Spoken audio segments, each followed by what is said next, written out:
Since September, I have undergone a placement year at Longfield Academy.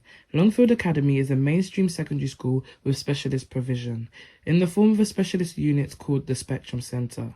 The centre consists of 40 students with diagnosed autism spectrum disorder who all have education healthcare plans and have to fit a certain criteria to receive admission into the centre.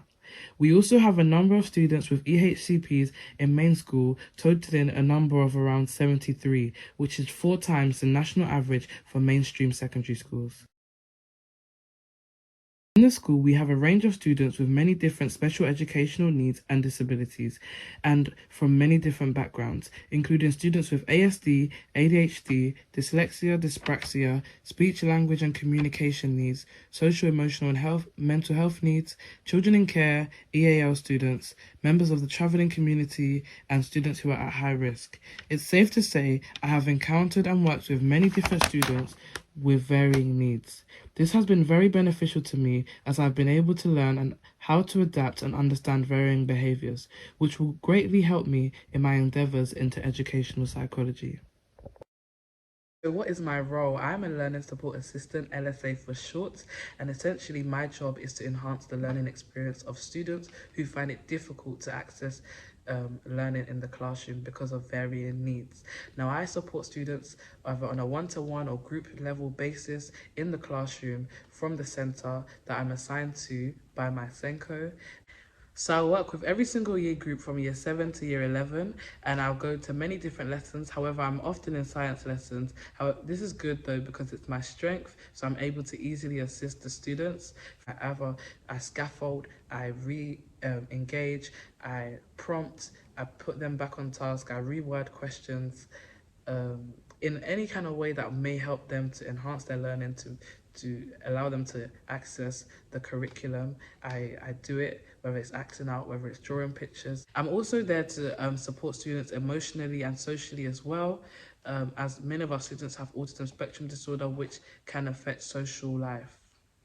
So one story of growth that I can describe has happened from when I first started till now is my confidence and my ability to quickly think on my feet, adapt, change, and produce results in the moment. Now, at first, I felt as an imposter, that I didn't know what I was meant to be doing, and I felt shy to implement strategies, and I didn't really know what to do. However, once I gained confidence and began to work closely with the students and build a good relationship, I was able to eventually work out strategies that worked effectively in the classroom. I'm now able to walk into a room and be sensitive to the needs of different students. I had to learn that what worked yesterday may not work today, so it's always good to have a bank of knowledge, a bank of experience, and a bank of tricks so that I'm able to think on my toes and adapt when needed. Now, this will help me in my pursuit of educational psychology, as I've now been able to assess the boundaries of a classroom and what strategies are very effective and not so effective in the context of a classroom. And one of the biggest lessons I've learned about working with kids throughout this year is that connecting with students on an emotional level is a prerequisite for engaging with them on an intellectual level. Now, a lot of our students have many varying needs and are from varying backgrounds, and essentially when they have a stress response to a certain situation, that they have disengaged from the reason inside of their brain, and we must understand that we must get them back to a calm level where they're not stressed, so that we are able to then reason with them. Now, every Wednesday we have CPD, which we get training into such things, and we've been learning about emotional coaching. Now, emotional coaching is a way that we get children emotionally to then be able to work with them academically. So 3 things that I've learned about myself whilst on this placement year is that 1, I have so much patience. The amount of patience it takes to work with children is extreme, but it's a skill that I've been able to see that I have and to develop. 2, that I must allow myself to rest and to take breaks, because burnout is real, and I love working so much, but I need to learn how to rest. And 3, that I genuinely make an impact with people who I encounter. The amount of children who have told me how much I've impacted them surprised me at first, but I've learned how much impact I have. So I asked for some feedback from some of my colleagues to describe to me some of my strengths and some of the things that I grew in during this time that they've known me. This is going to help my reflective vlog be not just introspective, but to have another person's perspective and help me to truly understand my strengths and how I've developed. What are 3 words you'd use to describe me? You're insightful, empathetic, understanding. Supportive, very understanding, and funny. You're calm, patient, and understanding. She has so much positive rapport with all the students that she gets into contact with, and that's because of the qualities that she has.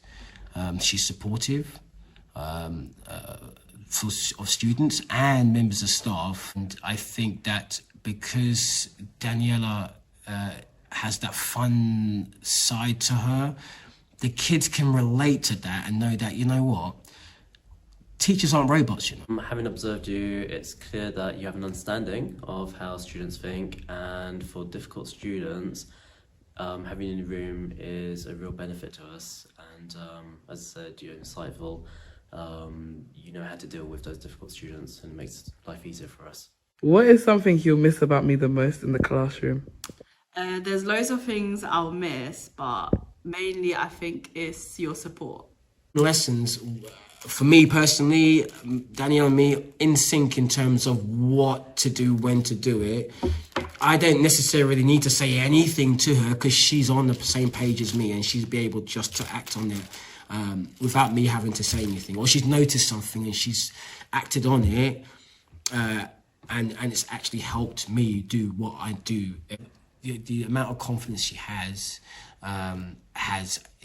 it's increased tenfold, to the point where she feels confident to work with small groups of kids and to teach parts of lessons to the small.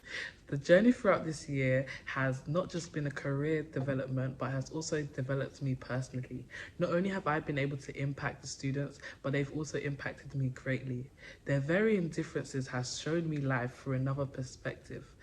They have taught me that I must be innovative and creative in the way that I interpret and see the world around me. Through every stress, scream, shout, argument, whatever it may be, they have spoken to me in a quiet way that will forever stick with me. I will forever cherish the moments I've had in this school because it has genuinely impacted my life. Doing a placement year has actually been so beneficial to me, and I feel like my career prospects have widened, have deepened, and my understanding has expanded greatly.